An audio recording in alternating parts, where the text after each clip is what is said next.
4장 14절까지 말씀입니다.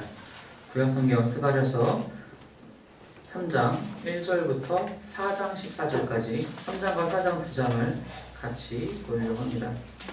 3장 1절부터 4장 14절까지의 말씀 저와 여러분이 한 절씩 교독하도록 하겠습니다.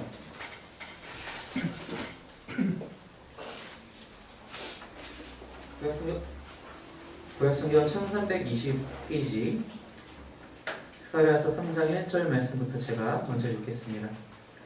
대제사장 여호수아는 여호와의 천사 앞에 섰고 사탄은 그의 오른쪽에 서서 그를 대적하는 것을 여호와께서 내게 보이시니라. 여호와께서 사탄에게 이르시되 사탄아 여호와께서 너를 책망하노라. 예루살렘을 택한 여호와께서 너를 책망하노라. 이는 불에서 꺼낸 그슬린 나무가 아니냐 하실 때에 여호수아가 더러운 옷을 입고 천사 앞에 서 있는지라. 여호와께서 자기 앞에 선 자들에게 명령하사 그 더러운 옷을 벗기라 하시고 또 여호수아에게 이르시되 네가 죄악을 제거하여 버렸으니 네게 아름다운 옷을 입히리라 하시기로 내가 말하되 정결한 관을 그의 머리에 씌우소서 하며 곧 정결한 관을 그 머리에 씌우며 옷을 입히고 여호와의 천사는 곁에 섰더라. 여호와의 천사가 여호수아에게 질문하여 이르되 만군의 여호와의 말씀에 내가 만일 내 도를 행하며 내 규례를 지키면 내가 내 집을 다스릴 것이요 내 뜰을 지킬 것이며 내가 또 너로 여기 섰는 자들 가운데 왕래하게 하리라. 대제사장 여호수아야 너와 내 앞에 앉은 내 동료들은 내 말을 들을 것이니라. 이들은 내 표의 사람들이라. 내가 내 종삭을 하게 하리라. 만군의 여호와가 말하노라. 내가 너 여호수아 앞에 세운 돌을 보라. 한 돌에 7 눈이 있느니라. 내가 거기에 새길 것을 새기며 이 땅의 죄악을 하루에 제거하리라. 만군의 여호와가 말하노라. 그날에 너희가 각각 포도나무와 무화과나무 아래로 서로 초대하리라 하시니라. 내게 말하던 천사가 다시 와서 나를 깨우니 마치 자는 사람이 잠에서 깨어난 것 같더라. 그가 내게 묻되 네가 무엇을 보느냐. 내가 대답하되 내가 보니 순금 등잔대가 있는데 그 위에는 기름 그릇이 있고 또 그 기름 그릇 위에 7 등잔이 있으며 그 기름 그릇 위에 있는 등잔을 위해서 7 관이 있고 그 등잔대 곁에 2 감람나무가 있는데 하나는 그 기름 그릇 오른쪽에 있고 하나는 그 왼쪽에 있나이다 하고 내게 말하는 천사에게 물어 이르되 내 주여 이것들이 무엇이니까 하니 내게 말하는 천사가 대답하여 이르되 내가 이것들이 무엇인지 알지 못하느냐 하므로 내가 대답하되 내 주여 내가 알지 못하나이다 하니 그가 내게 대답하여 이르되 여호와께서 스룹바벨에게 하신 말씀이 이러하니라. 만군의 여호와께서 말씀하시되 이는 힘으로 되지 아니하며 능력으로 되지 아니하고 오직 나의 영으로 되느니라. 큰 산아 내가 무엇이냐. 내가 스룹바벨 앞에서 평지가 되리라.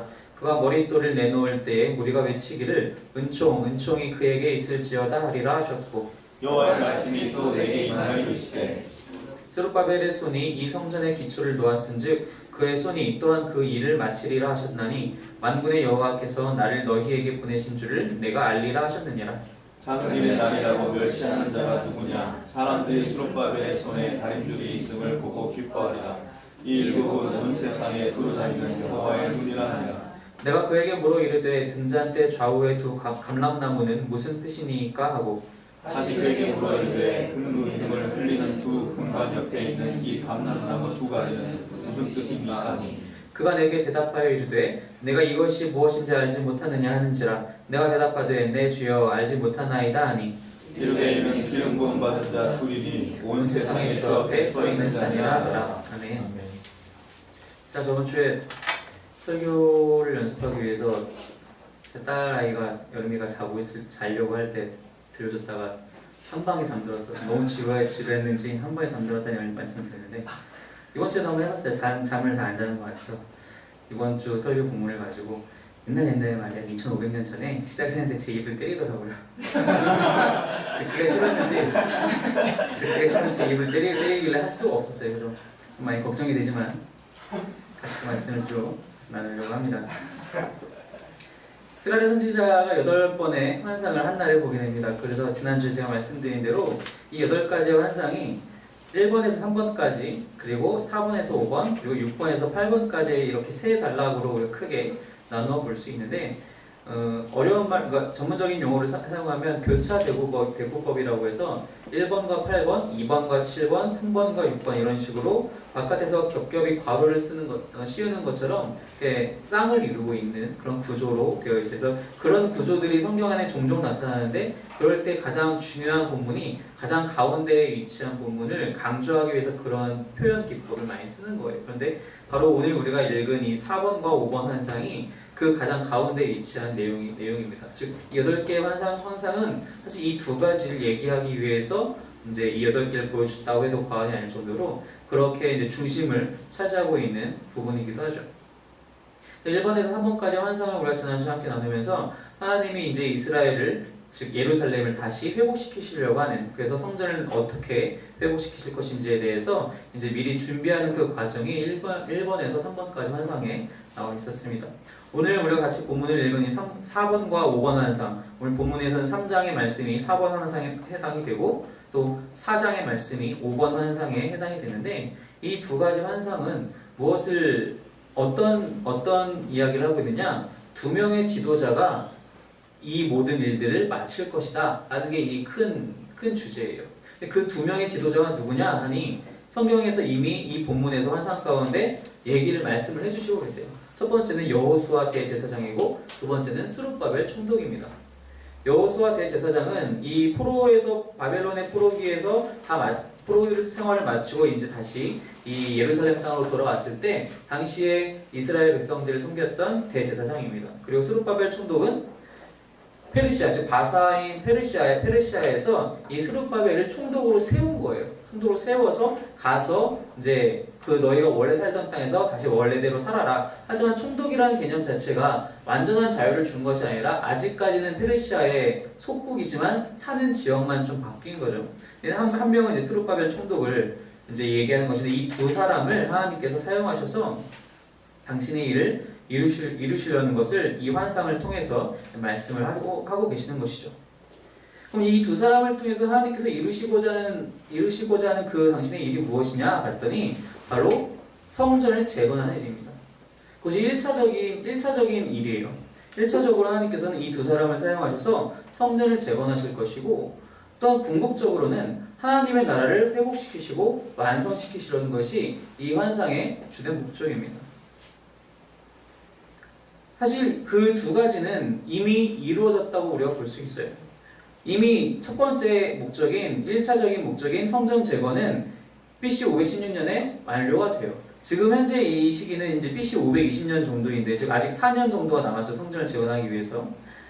처음에 돌아오자마자 성전을 재건했지만 주변에서 이방 민족들이 그 성전을 재건하는 것을 방해하다가 그래서 오랜 기간 동안 쉬게 돼 15년, 16년 정도 쉬게 되다가 다시 이제 시작을 하는 찰나에 그때 이제 학개 선지자와 또 스가랴 선지자 이런 사람들을 통하여서 이 성전을 다시 한번 이제 재건하려는 그 움직임이 한참 막 일어나고 있는 상황에 이 여호수아 대제사장과 그리고 스룹바벨 총독에게 좀 더 힘을 실어주기 위해서 그들이 더욱더 힘을 내어서 이스라엘 백성들을 잘 인도해서 이 성전 재건을 마무리하기 위해서 이 말씀을 주신 것인데 결국은 이 말씀을 듣고 4년 후에 이제 성전이 재건이 됩니다. 그래서 그것을 우리가 제2성전이라고 하기도 하고 스룹바벨 성전이라고 하기도 하죠. 스룹바벨 총독 시절에 이 일들이 이루어졌기 때문에 결과적으로는 이 두 사람은 그 첫 번째 목적을 마치게 돼요. 그건 아까 말씀드린 대로 궁극적인 목적 하나님 나라를 회복시키시고 완성하는 그 일들도 이들이 이루는 것인가? 사실은 그렇지 않아요.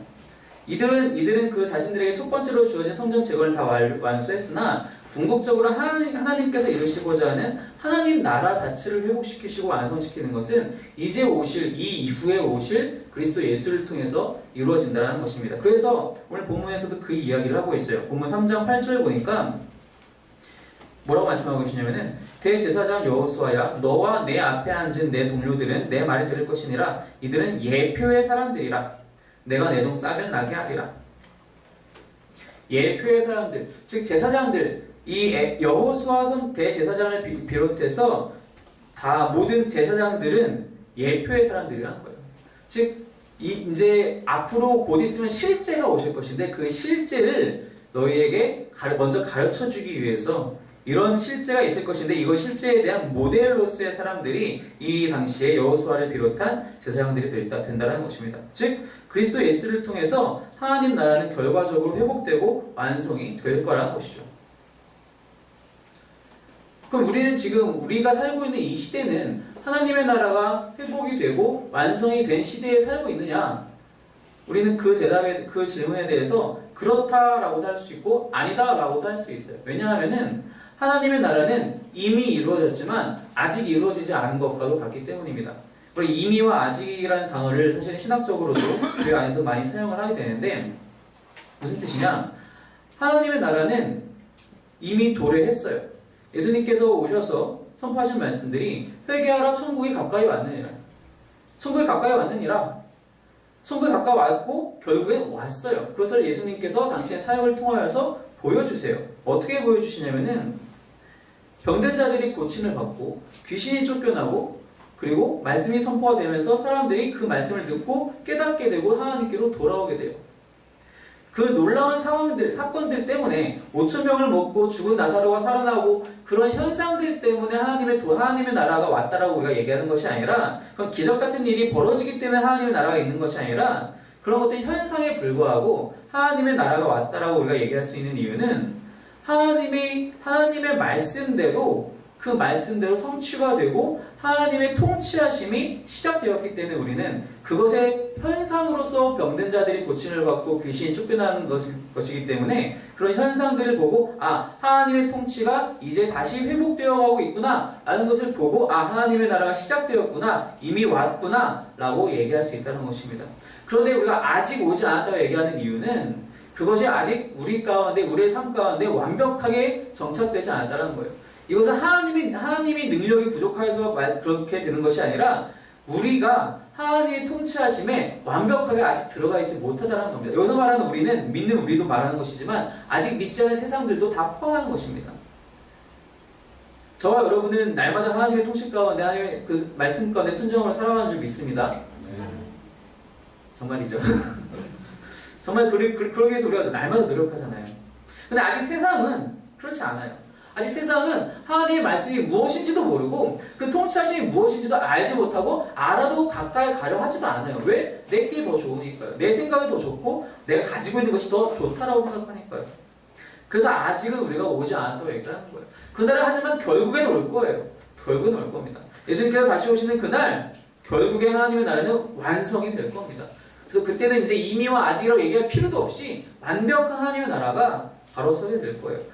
근데 우리는 그 이미와 아직 그 사이에 그 끼어있는 시대에 살고 있는 우리들은 참 어떻게 보면 어려운 삶을 살고 있기도 해요. 왜냐하면은 이미 왔기 때문에 말씀을 들었고 그 말씀을 믿고 통치하심에 순종해야 된다는 것도 알고 있지만 우리의 육신이 연약하여서 아직도 죄성이 남아있기 때문에 날마다 갈등이 생기고 날마다 충돌한다는 거예요. 그래서 하나님 나라를 완벽하게 살아내지는 못하고 있어요. 너무나도 유혹이 많고 내 스스로의 믿음도 연약하고 나도 욕심이 많은 어쩔 수 없는 사람이기 때문에 어쩔 수 없이 그 갈등은 우리 안에 여전히 남아있다는 것입니다. 그럼에도 불구하고 하나님께서는 이 두 가지 환상을, 즉 4번 환상과 5번 환상을 스가랴를 통해서 보여주시면서 1차적으로는 당시의 이스라엘 백성들에게 물리적인 성전이 제거될 것이라는 것을 완벽하게 선포하시면서 또한 오늘날 우리들에게도 내가 어떻게 해서라도 이 나의 나라를 분명히 이루고 말겠다라는 당신의 신실하심을 우리 가운데 드러내고 있다는 것입니다. 그래서 오늘 우리가 함께 읽은 이 3장과 4장 두 장의 본문을 통해서 하나님의 신실하심을 얘기하고 싶은데 그것을 두 가지로 얘기할 것인데 첫 번째는 무엇이냐면은 오늘 본문 중에 3장 2절 말씀에 후반절에 보니까 이는 불에서 꺼낸 그슬린 나무가 아니냐 이 말씀을 어떻게 해석하는지에 대해서 한 가지와 또 한 가지는 오늘 보면 4장 6절 말씀에 중반부에 보면은 이는 힘으로 되지 아니하면 능력으로 되지 아니하고 오직 나의 영으로 되느니라 이 두 가지 말씀을 통해서 하나님이 얼마나 우리에게 신실하신지를 함께 나누려고 합니다. 네 번째 환상, 즉 3장의 본문에서는 여호수아를 이야기를 하고 있습니다. 이 여호수아는 대제사장이고 이 여호수아를 하나님께서 다시 한번 회복시키시면서 성전을 관리하도록 맡기실 거예요. 그게 이제 7절의 말씀이죠. 7절에 만군의 여호와의 말씀에 내가 만일 내 도를 행하며 내 규례를 지키면 네가 내 집을 다스릴 것이요 내 뜰을 지킬 것이며 내가 또 너로 여기 서는 자들 가운데 왕래하게 하리라.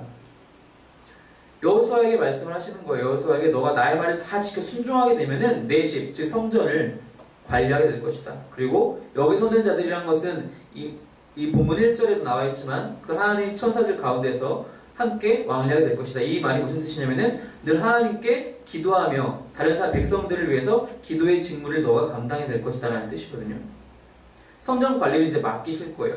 그런데 그냥 당장 맡기시는 게 아니에요. 어떻게 맡기시게 되냐면은 3장 1절 말씀에 보니까 여호와의 천사 앞에 여호수아 제사장이 서 있는데 그 여호수아 옆에 누가 있냐면은 사탄이 있어요. 여러분 이 장면 혹시 조금 익숙하지 않으신가요? 얼마 전에 목사님께서도 금요 예배 때 그 욥기서를 말씀하시면서 나누시면서 그때도 욥기서에서도 사탄이 하나님과 하나님의 천사들이 함께 있는 그 천상회의에 참석을 해요. 참석을 해서 이런저런 얘기를 하죠. 하나님이 그 사탄에게 너가 무엇을 세상을 돌아다니면서 보았느냐? 아, 이러한 것들을 보았는데요. 욥도 보았느냐? 그게 정말 신실하고 의인이지 않니? 근데 거기서 사탄이 이렇게 얘기를 하죠. 아, 가진 거 다 빼앗으면 아무것도 아닐 거예요. 라고 험담하기 시작합니다. 그랬더니 하나님께서 한번 시험해 보아라. 이 하나님께서 한번 시험해 보아라는 욥을 의심해서가 아니라 그렇지 않다. 너가 어떻게 해도 괜찮을 것이다 라는 믿음. 하나님께서는 사람을 의심한다는 것이 아니라 욥을 알고 계시니까. 그런데 똑같은 장면이 여기 또 있어요. 사탄이 또 이번에는 여호수아 옆에 서서 이게 나쁜 놈이에요 라고 얘기하고 있다는 겁니다. 고발하고 있다는 것이죠. 원래 이 사탄이라는 뜻 자체, 이 단어의 뜻이 뭐냐면은 고발자, 대적자예요. 그러니까 사탄을 고유명사로 쓰면 우리가 알고 있는 것처럼의 의미이지만 그것을 일반 명사로 쓰면 고발자, 이제 영어로 accuser라고 하는데 고발자 혹은 대적자, 즉 우리의 모든 잘못을 낱낱이 보하는 존재를 얘기를 하고 있는 거예요. 사탄이 지금 여호수아 옆에 서가지고 그 이야기를 하고 있어요. 여호수아 이 사람 정말 나쁜 사람입니다. 얼마나 많은 죄를 지었는지 몰라요. 근데 하나님이 그 이야기를 들었으면은 하나님은 죄를 미워하시는 분이시기 때문에 여호수아 너 왜 그랬니? 라고 하셔야 될 것이 우리의 기대인데 그러지 않으세요. 오히려 2절 말씀에 보니까 사탄을 책망하세요. 너 왜 여호수아한테 그렇게 죄인이라고 나쁜 놈이라고 그러니? 너를 책망한다. 왜냐? 그 이유가 이는 불에서 꺼낸 그슬린 나무가 아니냐. 즉 여호수아는 불에서 막 꺼낸 그슬린 나무와도 같기 때문에 너가 이 여호수아를 책망하는 것은 잘못된 것이다 라고 말씀하시는 거예요. 이 불에서 꺼낸 그슬린 나무라는 것이 도대체 무슨 뜻이냐? 실제적으로 여호수아는 하나님께서 이렇게 말씀하신 것처럼 이렇게 말씀하신다는 것을 우리가 예상하기로는 그럼 여호수아는 실제로는 죄를 지은 사람이 아닌가? 사탄이 지금 거짓말하고 있는 건가 생각하기 쉬운데 그렇진 않아요. 3절 말씀에는 여호수아가 더러운 옷을 입고 있다고 얘기하고 있거든요. 이 더러운 옷이라는 것은 죄를 얘기하는 거예요. 이것은 여호수아 제사장 개인의 죄이기도 하지만 여호수아로 대표되는 이스라엘 온 백성의 죄이기도 해요. 그 죄를 더러운 옷으로 표현한 것이죠. 그 더러운 옷을 이미 입고 있는데 즉 죄를 지었다는 것이죠. 죄인이 아니라는 것이 아니에요. 근데 이 옷을 이제 하나님께서 4절부터 갈아입혀 주시는데 갈아입혀 주시면 새 옷을 입었다는 얘기는 그 죄가 다 해결되었다는 것이죠. 근데 그 죄가 해결되기 전에 즉 2절 말씀에서 4절에서 그것이 해결이 되는데 그 전인 2절 말씀에서 여호수아는 불에서 꺼낸 그슬린 나무이기 때문에 사단아 너는 여호수아를 책망할 수 없다고 말씀하신다는 겁니다. 이게 무슨 뜻이냐?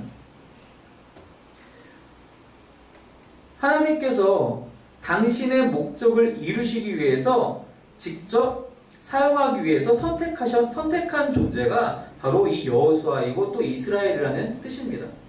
비슷한 본문이 한 군데 있어요. 어디 한번 보냐면은 신명기 4장 20절 먼저 말씀 볼게요. 신명기 4장 20절 말씀입니다.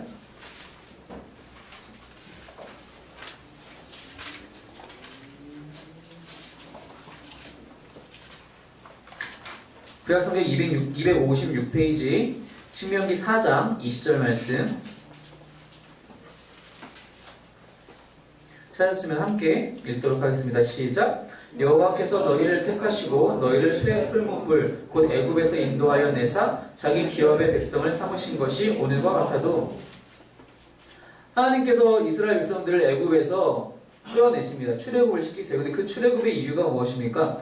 하나님께 예배하기 위해 모세가 바로한테 나아가서 그 이유를 대요. 우리가 3일 길을 가서 하나님을 예배해야겠습니다. 그래서 우리가 여기서 나가야겠습니다. 그것은 단순히 핑계를 댄 것이 아니라 사실이에요. 하나님을 예배하기 위해서는 이집트에서는 예배할 수가 없어요. 물론 이집트 땅이 나쁘다는 것이 아니라 여기서 말하는 이집트는 물리적인 이집트만 얘기하는 것이 아니라 우상을 섬기는 그런 상황에서는 하나님을 예배할 수 없기 때문에 이 모든 것을 버리고 나와서 하나님을 예배해야 됩니다. 라는 것을 이제 얘기하고 있는 것이죠. 자, 하나님의 특별한 목적. 하나님께서 이 이스라엘을 하나의 나라로 다시 한번 이루셔서 당신의 뜻을 하나님 나라를 이루시기 위해서 그 특별한 목적을 이루시기 위해서 애굽에서부터 건져내셨다는 건데 그 애굽을 여기서 이 신명기 4장 20절에서는 풀무불로 묘사를 하고 있죠. 여기서도 마찬가지란 겁니다. 오늘 본문인 스가랴서 3장에서도 불에서 꺼냈다라는 것은 하나님께서 특별한 목적을 가지고 꺼내 오셨다라는 거예요. 불 가운데서. 여기서 말하는 불은 당연히 그건 무엇이겠습니까? 바벨론을 얘기하는 것이죠. 바벨론 포로기를 마치고 그 바벨론이라는 불구덩이 속에서 꺼내 오셨다라는 거예요. 여호수아를 꺼내 오시고 여호수아로 대표되는 이스라엘을 꺼내 오셨다라는 것입니다. 내가 사용하기 위해서 내가 직접 선택한 이 사람을, 이 백성을 너가 왜 책망하느냐? 내가 사용할 것인데 무엇을 책망할 것이냐? 그렇게 말씀하고 계신다는 것이죠. 또 한 군데 다른 구절 봅시다. 아모스 4장 11절 말씀입니다. 아모스 4장 11절 말씀입니다.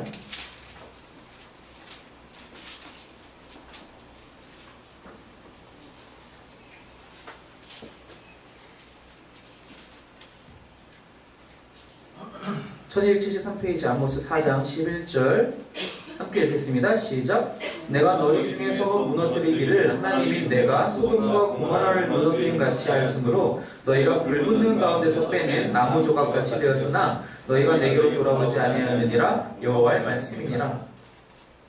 소돔과 고모라를 무너뜨린 것 같이 성읍들을 무너뜨리는 가운데 그 불붙는 가운데서 빼낸 나무 조각 같은 자들이 누구냐? 바로 이스라엘 백성들이라는 겁니다. 아모스 선지자가 그렇게 선포하고 있는 거예요. 즉 죄악 가운데서 빼내왔다는 것입니다. 이스라엘 백성들이 죄 가운데서 헤매고 있을 때에 하나님께서 이들을 건져내셨다는 뜻이에요. 불 가운데서 건져내셨다는 것은 그것이 바로 현재 여호수아 제사장과 이스라엘 사람들의 상황이라는 것입니다. 죄 가운데서 건진받은 자들이 이스라엘 백성이고 여호수아 제사장이라는 것이죠. 하지만 이것이 그냥 온 것이냐? 그렇지 않아요. 그냥 이들이 온 것이 아니라 철저한 회개가 있었기 때문에 이들이 건진을 받았다는 것입니다. 철저한 회개가 있었다는 것은 더 이상 사단에게 책망받을 일이 없다는 거예요. 우리가 하나님께 나아가서 회개한다는 것은 그 회개를 우리의 모든 죄악들을 내려놓고 하나님께 회개할 때에는 사단이 더 이상 우리를 책잡지 못한다는 것입니다. 더 이상 죄 책에서는 우리가 자유할 수 있다는 것입니다. 우리가 회개할 때에는 예수 그리스도의 보혈의 능력을 의지하여 우리가 회개하기 때문에 그 보혈이 이미 모든 죄 책을 가져가 버리셨기 때문에 더 이상 사단이 우리를 책망할 것이 없다는 것입니다. 그래서 여기서 사단이 책망할 때에 하나님이 오히려 사단을 책망하고 계시다는 것이죠. 이들이 회개하지 않았다면 하나님께서 이 불구덩이에서 이 나무와 같은 이스라엘을 꺼내오지도 않으셨을 거예요. 불에서 꺼내온 그슬린 나무 무엇이라고 우리가 부릅니까? 숫이라고 하죠. 숫은 성경의 대부분에서 정결한 것을 묘사할 때 숫을 얘기해요. 이사야 선지자도 그래서 이사야 선지자 환상 중에 주여 저는 부정합니다. 하나님의 천사가 그래서 숫을 갖고 와서 입술에 대요. 이제 너가 정하게 되었다라고. 숫이 바로 그런 역할을 하거든요. 즉 이스라엘과 여호수아 제사장은 더 이상 죄책으로 고민할 필요가 없다는 겁니다. 사단의 책망을 받을 필요가 없다는 것입니다. 하나님께서 당신의 목적을 위해서 선택하셨고 죄 가운데서 건지셨으며 이들이 그 죄에 대한 철저한 회개를 이미 이루었기 때문이라는 것입니다. 그렇게 해서 돌아온 자들에게 그리고 그 여호수아에게 하나님이 이 더러운 옷을 그 모든 죄를 다 벗게 하시고 새롭게 새 옷을 입히심으로써 새 관을 씌우심으로써 회복시켜 주시면서 맡기시는 것이 성전을 관리하라고 맡기시는 거예요. 우리 역시 너무나 많은 죄를 안고 사는 존재들입니다. 그럼에도 불구하고 우리가 사단의 책망을 두려워할 필요가 없는 이유는 우리가 회개함으로 예수 그리스도의 보혈의 능력을 그 보혈의 공로를 온전히 의지하고 신뢰함으로 회개할 때 하나님이 우리의 모든 죄에 대한 책임을 다 없이하여 주셨기 때문에 우리는 더 이상 사단의 책망을 두려워할 필요가 없다는 거예요. 우리 스스로 자책할 필요도 없다는 것입니다. 그렇게 주님께 나아가기만 하면은 이미 우리는 자유함을 얻을 수 있다는 겁니다. 그래서 사도 바울도 로마서 8장에서 내가 그리스도 예수 안에서 더 이상 정죄함이 없다라고 얘기하고 있잖아요. 아까 말씀드린 대로 이 여호수아 제사장과 스룹바벨 총독은 예표예요. 예수 그리스도를 예표하기 위해서 하나님께서 들어 사용하시는 존재들입니다. 그러면은 그 예표로서의 역할만 이들이 갖고 있는 사실 그렇지 않아요. 훗날 우리가 이렇게 말씀을 보면서 이들을 통해서도 여전히 우리는 배울 수 있는 교훈들이 많이 있는데 그중 하나 바로 오늘 지금 방금 나눈 것과 같이 우리도 역시 하나님께서는 사용하실 것이란 겁니다. 아까 말씀드린 데 서두에 말씀드린 대로 하나님의 나라는 이미 왔지만 아직 오지 않았어요. 아직 오지 않았다는 것은 앞으로 분명히 올 것인데 그 나라는 그냥 오는 것이 아니라 믿는 우리가 하나님 앞에 얼마나 순종하느냐에 따라서 순종하는지에 달려있다는 겁니다. 즉 그때의 우리를 믿는 우리를 사용하실 것인데 이 여호수아 제사장과 같이 하나님께서 우리를 들어 선택하셔서 이미 불 가운데서 건져주셨기 때문에 그 온전한 회개 가운데 우리가 있을 때에 하나님께서 우리를 사용하신다는 것입니다. 절대로 하나님은 포기하지 않으신다는 거예요. 설령 그 나무 조각이 이 이스라엘 백성이 이 여호수아 제사장이 지금 현재는 불 가운데 있다 하더라도 그들을 그래서 포기하는 것이 아니라 그들이 여전히 죄 가운데 있어도 우리가 여전히 죄 가운데 있다 하더라도 우리를 포기하시는 것이 아니라 우리를 건져내셔서 우리를 당신의 나라를 이루시는데 분명히 사용하신다는 사실입니다. 하나님은 창세 이후로 태초 이후로 단 한 번도 당신의 나라를 완성시키는 것에 대해서 포기하지 않으셨다는 거예요. 여전히 이스라엘 백성들 우리가 역사를 통해서 알고 있지만 얼마나 많이 방황합니까? 얼마나 많이 하나님을 떠나갑니까? 그래도 하나님께서는 그들을 붙드시잖아요. 그렇게 붙드신 것처럼 하나님은 바로 우리도 붙드실 것이란 겁니다. 우리가 방황할 때에도 우리의 믿음이 연약하여 있어서 불 가운데 우리 스스로 기어 들어간다 할지라도 하나님은 여전히 신실하셔서 우리를 다시 한번 끄집어내 주셔서 우리를 사용하실 것이란 겁니다. 하지만 우리에게 그것이 필요한 것은 당연히 전적인 회개가 있을 때에만이 그것이 가능해진다는 것이죠. 또 한 가지는 바로 스룹바벨을 사용하셨다는 것입니다. 스룹바벨은 총독으로서 이제 성전을 재건하는 임무에 대해서 제일 큰 책임을 갖고 있는 사람이에요. 하지만 앞에 말씀드린 것과 같이 처음 포로에서 돌아오자마자 이 성전을 재건해야 되는데 주변에 방해하는 세력들이 너무 많이 있었어요. 그래서 이것을 어떻게 이룰 수 있을까 많이 고민했을 거예요. 그리고 10수년 동안 성전 재건이 실제로 중단되기도 했고요. 아마 마음에 엄청나게 신적으로 고생을 많이 했을 것 같아요. 근데 실제로 그것이 다 지나고 나서 다시 한번 재건을 하려고 다시 한번 손을 들었을 때 사람들이 또 이렇게 얘기하죠. 지금 성전은 예전 성전만 못하다. 이렇게 비참한 성전을 우리가 또 지어야 되느냐라고. 그게 이제 오늘 본문에 있었던 4장 10절 말씀, 작은 일의 나이라고 멸시하는 자가 누구냐? 이 말씀이거든요. 나이가 많은 사람들이, 즉 예전 솔로몬 성전을 눈으로 봤던 사람들이 이거 뭐하냐? 이거 지어서 정말 하나님의 성전이 다시 회복이 되겠느냐? 라고 그렇게 얘기했던 사람들. 그런 이야기를 들으면서 스룹바벨의 마음이 많이 흔들렸을 것 같아요. 근데 그 스룹바벨에게 하나님께서 말씀하시는 거예요. 너의 손으로 기초를 놓았기 때문에 너의 손으로 또 이 일을 마칠 것이다. 그것이 4장 9절의 말씀이죠. 근데 실제로 스룹바벨의 손으로 시작을 한 건 맞지만 마친 것이 스룹바벨이냐? 그렇진 않아요. 사실 학개서를 봐도 스가랴서를 계속 봐도 스룹바벨의 이름은 어느 정도 지나가면 더 이상 등장하지가 않아요. 물론 그것 때문에 우리가 이렇게 속단하기는 좀 힘들 수 있지만 결과적으로 이 일이 맞춰지는 것은 예수님으로 말미암아 맞춰지게 돼요. 예수님께서 십자가에 돌아가시고 나서 다시 부활하심으로 말미암아 완벽한 성전, 진짜 성전이 그때서야 비로소 재건이 되죠. 그럼에도 불구하고 하나님께서는 스룹바벨을 사용하시는데 이 일들이 다 진행되고 516년에 결국에는 성전이 물리적인 제2성전이 재건되게끔 사용을 하시는데 그 일을 끌어가시는 분이 하나님이시라는 것입니다. 근데 어떻게 끌어가시느냐?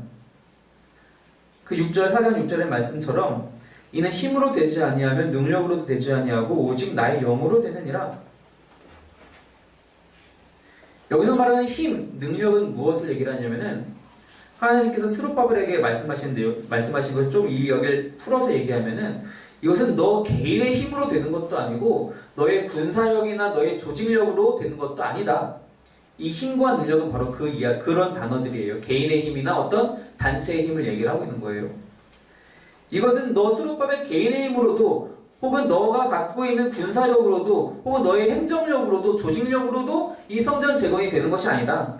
어떻게 될 것이냐? 오직 나의 영으로 이것이 될 것이다. 여기서 말하는 나의 영은 무엇을 얘기합니까? 성령 하나님을 얘기하고 있어요. 근데 우리가 쉽게 오해하는 것 중에 하나가 무엇이냐면은 성령님에 대해서 얘기를 할 때 성령 하나님을 하나님이라고 인식하지 않고 어떤 일종의 능력으로 잘못 이해할 때가 있어요. 성령 받아라, 성령 받아라, 성령 충만해져서 큰일 해야지. 쉽게 이런 표현을 많이 하잖아요. 무슨 우리가 배터리 충전하는 것도 아니고 성령님을 충전하는 것도 아니잖아요. 이걸 그렇게 쉽게 오해한단 말이죠. 그럼 오직 나의 영으로 되느니라 라는 것은 무엇을 얘기하느냐? 요한복음 14장 26절 말씀 함께 보겠습니다.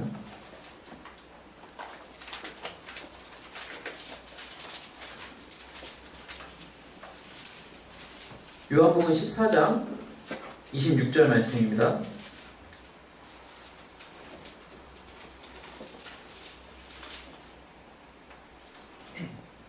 신약성경 230페이지 요한복음 14장 26절 말씀 함께 읽겠습니다. 시작.